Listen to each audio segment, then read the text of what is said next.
and the verse for Red Hot Chili Peppers, Otherside. Now, this is an interesting song because most songs normally start with a verse or introduction.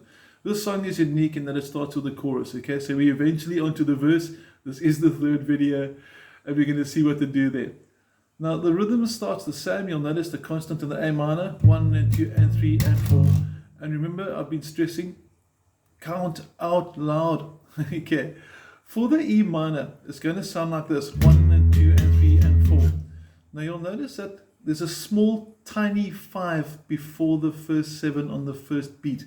What we're going to do is play that 5, we're going to fret him, and after you play him, we're going to go almost instantaneously onto the 7, like that. Now I'm just going to focus on the left and the right hand of here so you can see both together, what's actually happening.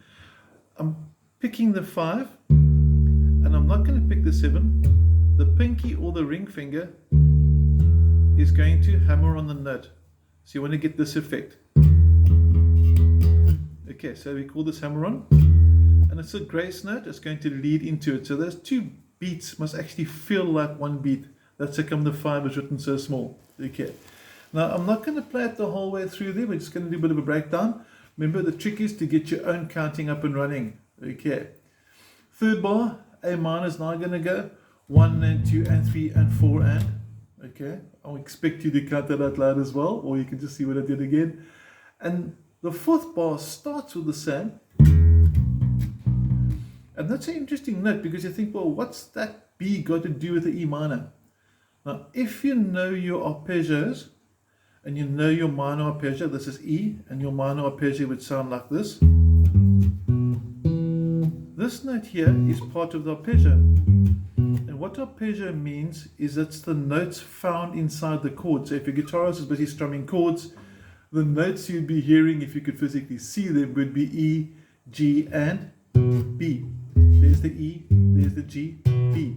So what he's done as an embellishment to make it more interesting, instead of going 1 and 2 and 3 and 4, he did this, 1 and 2 and 3 and 4, because that note is still part of the E minor chord, and it just sounds cool. Okay. Now, second verse and the first verse are similar, but watch out for that G and A minor in verse 2. Okay, so I'm going to jump ahead over here. I'm assuming you've been spending a bit of time with the counting. If you get stuck, WhatsApp me, contact me.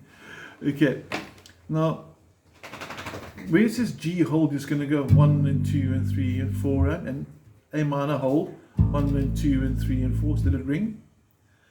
But I'm not going to play the last bar. I want you to try and count it out.